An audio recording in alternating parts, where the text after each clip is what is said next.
These days, everybody's got a big board. Well, we've got one too. Our top 7 running backs for the Washington Commanders to consider in the NFL draft right now on Locked On Commanders.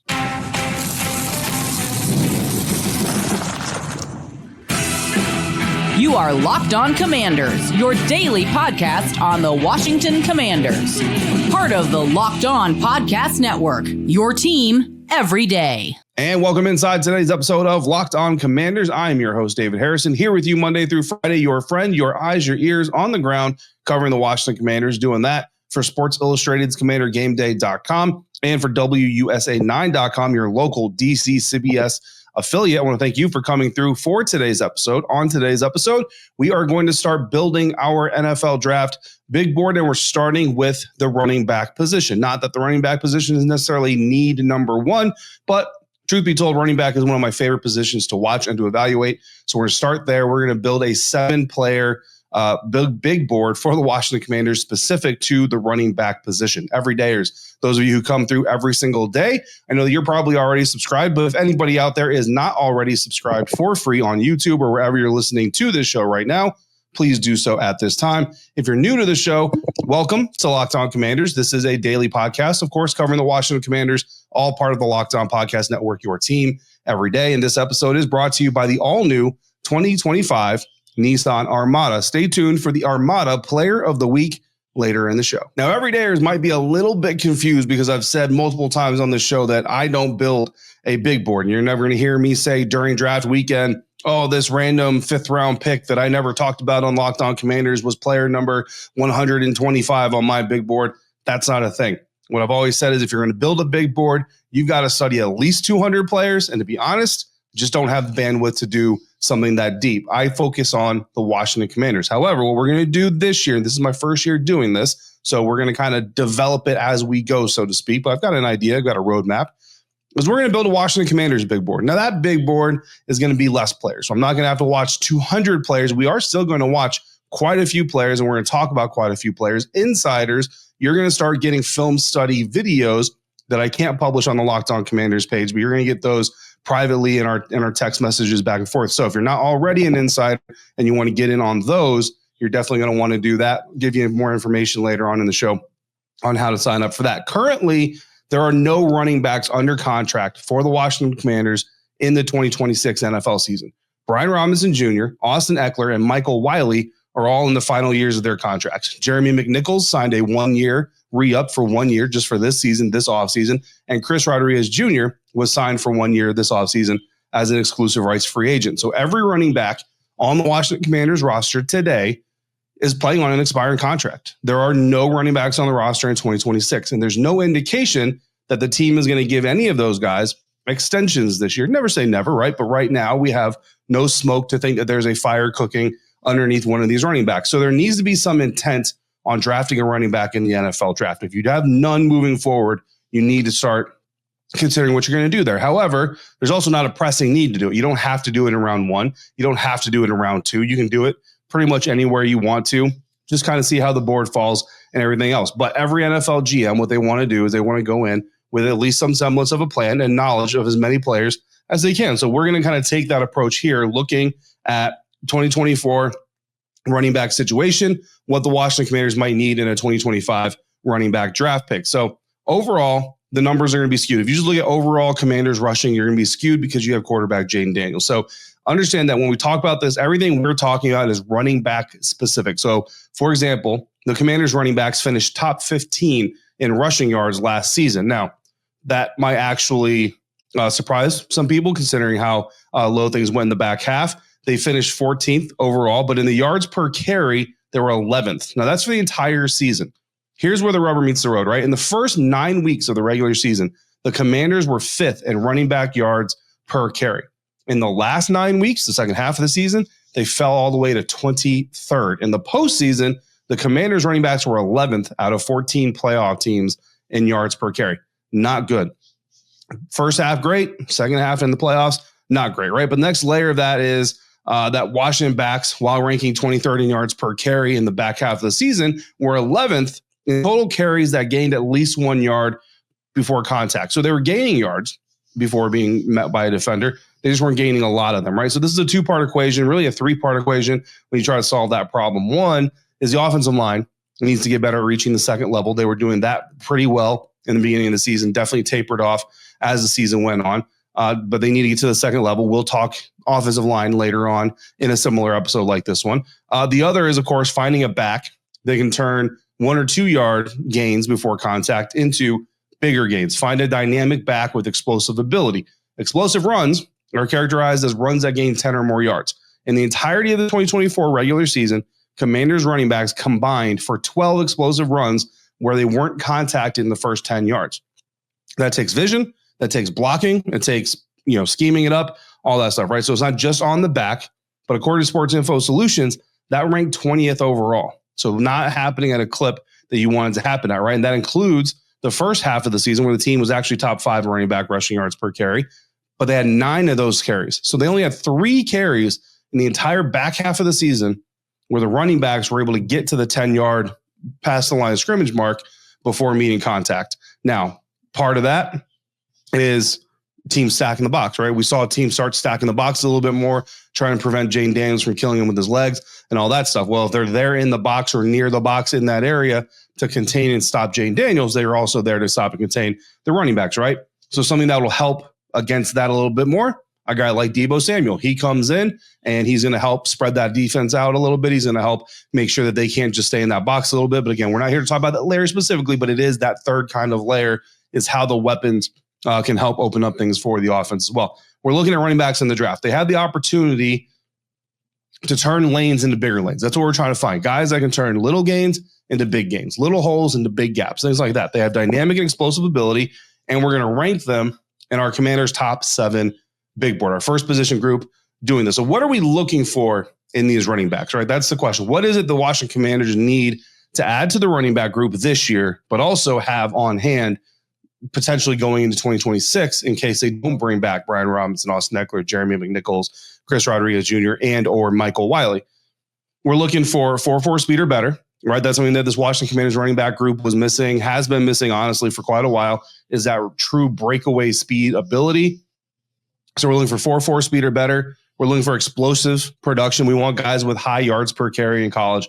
We want guys who get yards after contact, right? Yards per carry can be a little bit misgiving because if you're playing behind just a massive offensive line, you might get better yards per carry. But yards after contact is really a running back specific category. That's going to talk to contact balance. It's going to talk to strength. It's going to talk to the ability to absorb contact, which is basically contact balance, right? And we're also looking at missed tackle and broken tackle percentages, right? The ability to make defenders miss or receive that contact but bowl through them anyway.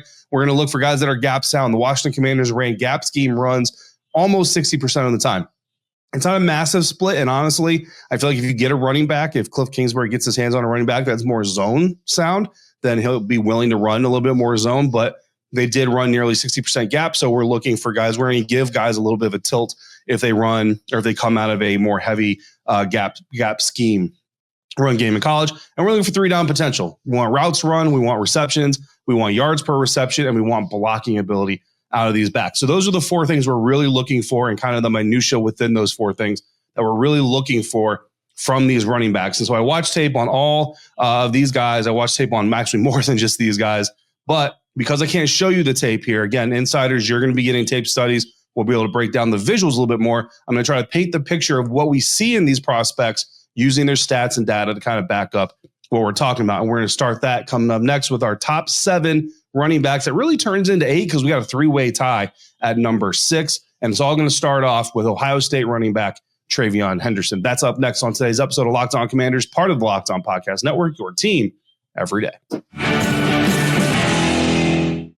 And we're doing that today thanks to our friends over at Nissan. Today's episode of Locked On Commanders is brought to you by Nissan, and the Armada Player of the Week is brought to you by our friends at Nissan, the all-new 2025 Nissan Armada. Each week, we're taking a look at our draft prospects to pick one guy that stands apart, the guy we believe showcased the strength and power needed to push the Washington Commanders forward as we look ahead to the next season. This week's Armada and clear-cut Player of the Week, is TreVeyon Henderson of the Ohio State Buckeyes program, running back here, who's going to be number 1 in our Washington Commanders running back big board. I'm going to tell you right now, Omarion Hampton out of North Carolina is on that big board. But the reason that TreVeyon Henderson separates from him is his power and ability as a pass blocker, his ability to conquer pass rushers the way that the Armada conquers the road with capability and confidence. When it comes to the Nissan Armada, they say go forth and conquer. That's exactly what I think TreVeyon Henderson can do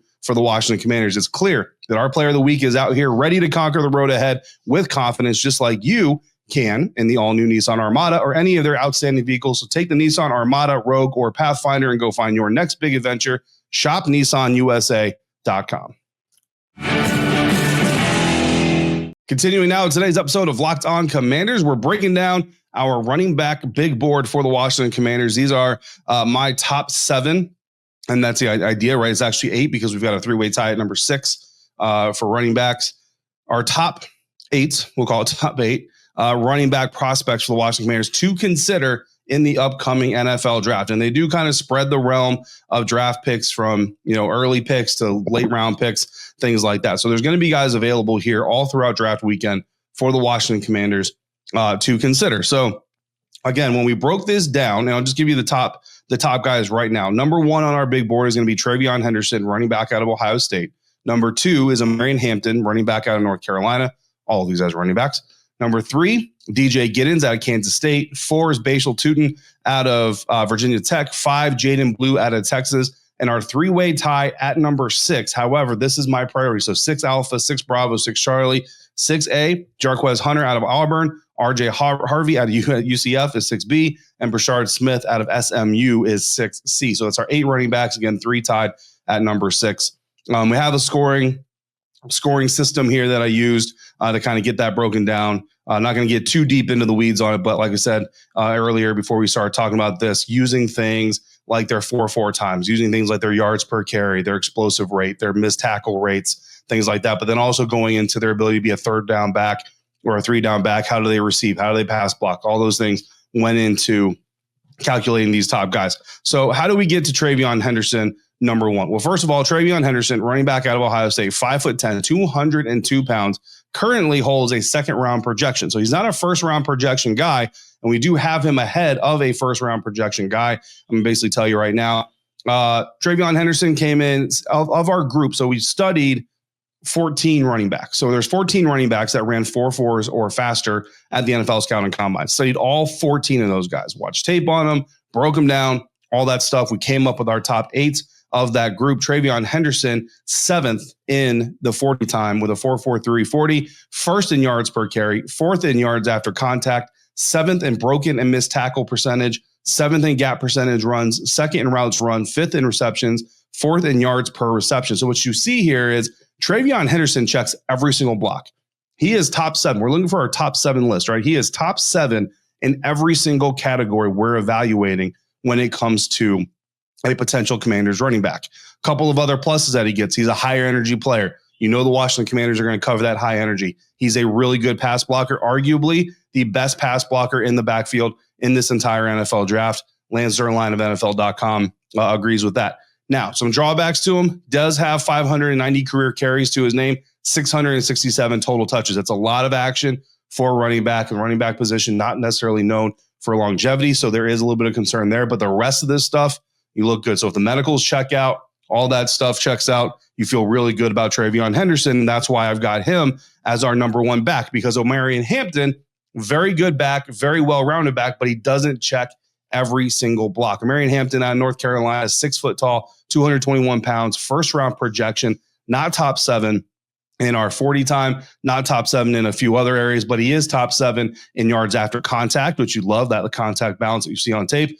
Broken and missed tackles, he's actually better than TreVeyon. Gap percentage runs, he ran more gap percentage runs than TreVeyon, which again, I don't know if the Commanders are just married to the gap scheme, but they did run that more about 60% of the time with their running backs last year. He's 1st in routes run, so you love that 3rd down percentage as a weapon. 3rd in receptions, 5th in yards per reception. What you really like about his tape is you see the ability for him to take contact and then get his motor going again. It doesn't take him long to get regaining that speed, regain that momentum, getting there. The drawback to him, again, over 600 carries in his career, 695 career touches, and he does not avoid contact. So that broken tackle, missed tackle percentage that he has, 26.3%, very good. Third best in our sample size here. The problem is most of those are broken tackles. They're not missed tackles, right? These are guys that he's running over, running through. He's not running around them. And again, in a position that doesn't have a lot of longevity, it's a little bit of a markdown. And he's at about mid-level pass protection. So TreVeyon Henderson, a little bit more elusive, better pass pro. That's what puts Henderson above Hampton on our big board. And those two guys, we've got this kind of broken down, categorized into guys that could potentially be bell cows for you if you need to. I don't think the Commanders are really ever going to go to, at least not under Cliff Kingsbury. They're never going to go to a system where it's just one dude as your running back, right? But if you did look at a guy who could be a bell cow potential running back, TreVeyon Henderson and Omarion Hampton look like the two guys on this list that could be those. Now, potential primary back. So the main guy, like Brian Robinson is right now, the main guy in a multi-back attack. These next four prospects fit into that list. DJ Giddens out of Kansas State is our third prospect. And again, we're kind of going off the board here, right? DJ Giddens currently has a 5th or 6th round projection. Yet for me, he to me is my third favorite back as far as fit and everything is concerned with the Washington Commanders. Giddens is 6 foot tall, 212 pounds, coming out of Kansas State again, 7th in 40 time, 3rd in yards per carry, 3rd in yards after contact, 5th in gap percentage, 3rd in routes run, 2nd in yards per reception. So you really like the contact balance that you see out of him. You really like the 40 time. He runs tall. He's a taller dude, right? 6 foot tall running back, and he runs a little bit tall. So you want to get him a little bit down there. Not very sudden.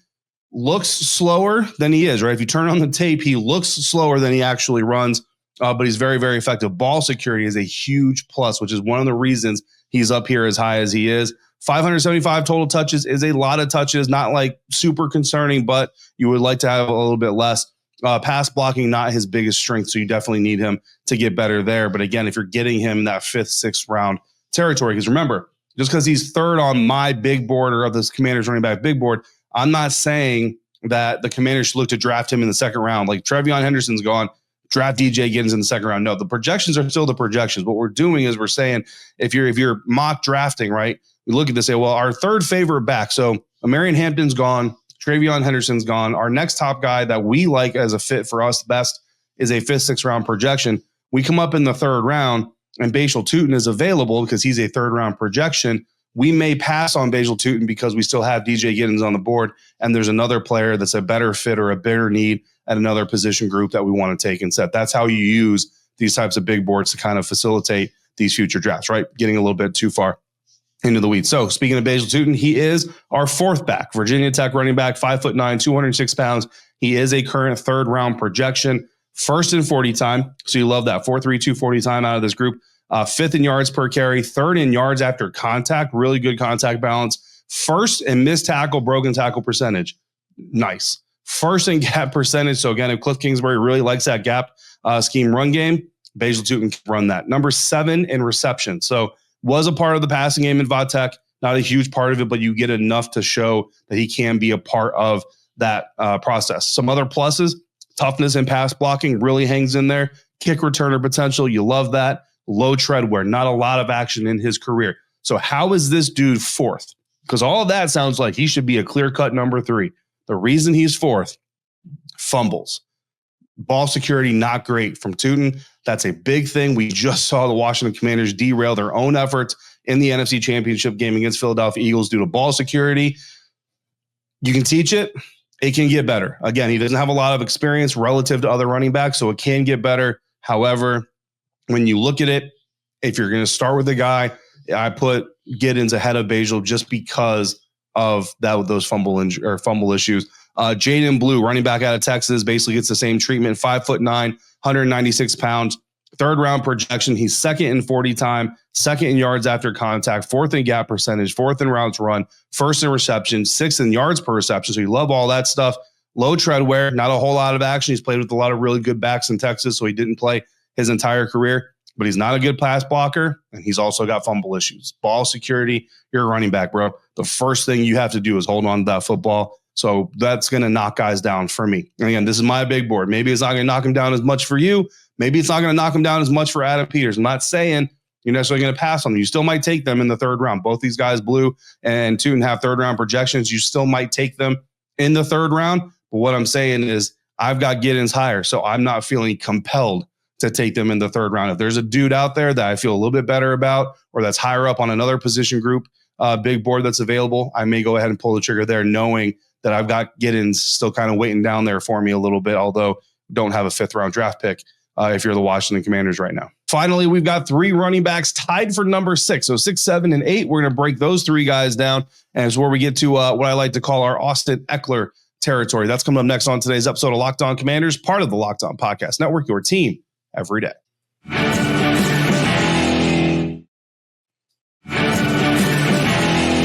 Wrapping up today's episode of Locked On Commanders, we're racking and stacking our Commanders running back prospects in the NFL draft. Our top 7, which is really top 8 because we got a 3-way tie here for the 6th position. Jarquez Hunter, running back out of Auburn, is our last in the group of primary back potential. When we look at these guys on tape, there's 2 guys that I look at and say, this guy has bell cow potential. If the Commanders ever wanted to go with a bell cow system where they basically use one back and the other guys play sparingly, if at all, TreVeyon Henderson out of Ohio State, Omarion Hampton out of North Carolina fit the bill there. But then we've got 4 guys that fit the bill, to me, with having potential to be a primary back. So not the bell cow, not the every down guy, not the always playing guy, but the guy who leads the charge. DJ Giddens out of Kansas State, Bhayshul Tuten out of Virginia Tech, Jaden Blue out of Texas fit that bill for me. Also, Jarquez Hunter, our top of our 3 tied running backs for 6th place out of Auburn.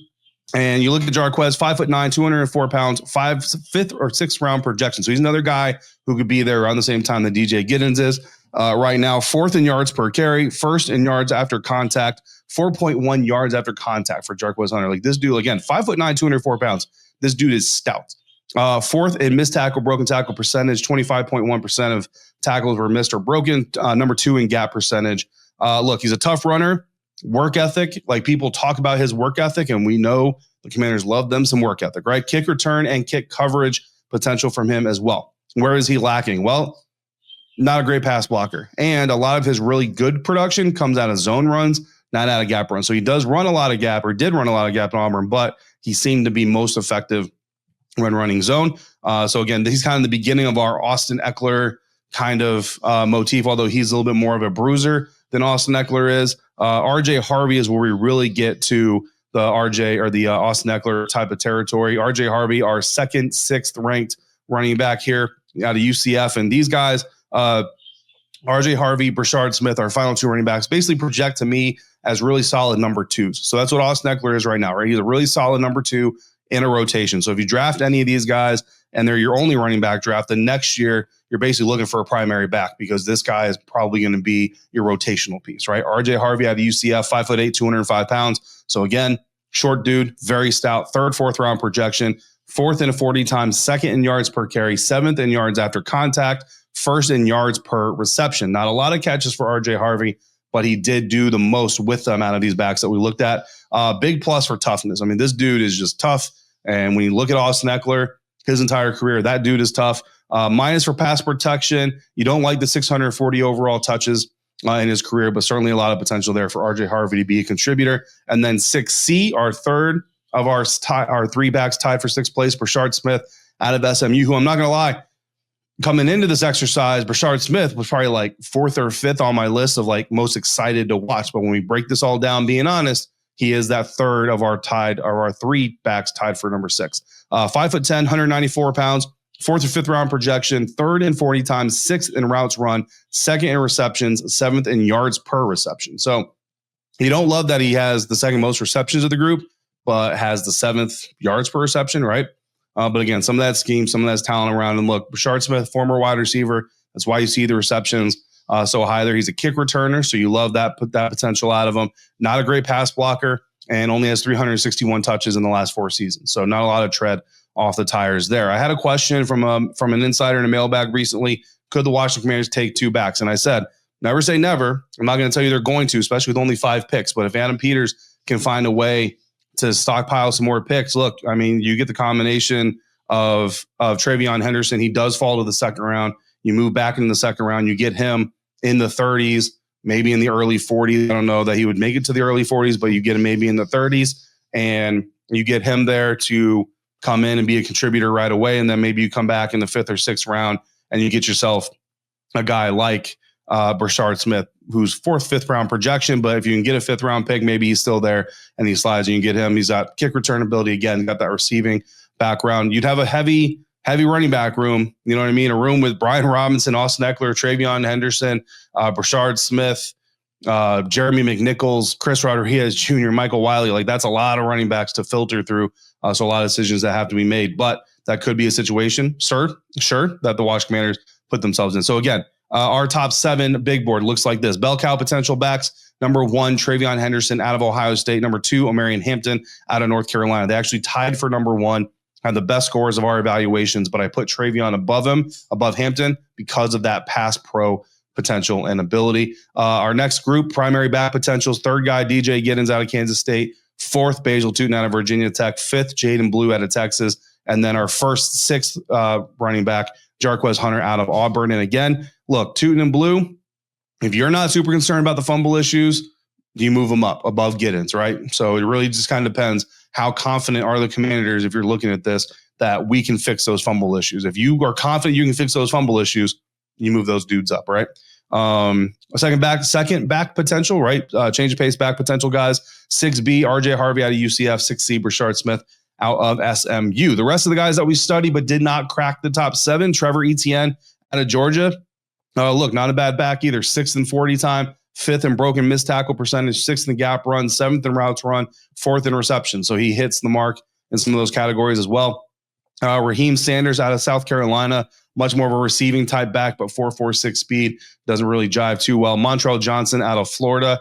Marcus Yarns out of Delaware was also part of this study, and Donovan Edwards out of Michigan. And look, every day, as you know, I'm an Ohio State guy, right? Donovan Edwards didn't hit the block on anything, and it's not that he's not a good back. It's not that I'm a hater.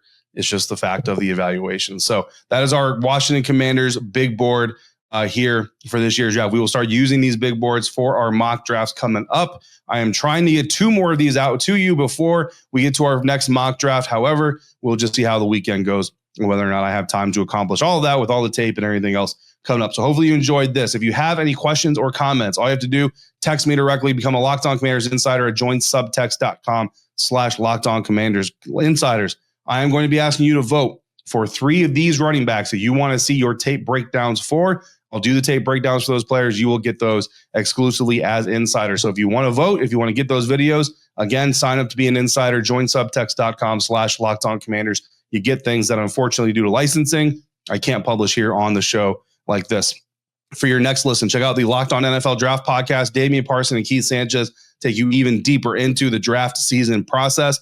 Find that on Locked On, or find Locked On NFL Draft on YouTube or wherever you're listening to this podcast right now. And as always, thank you for making Locked On Commanders your first listen of the day, every day.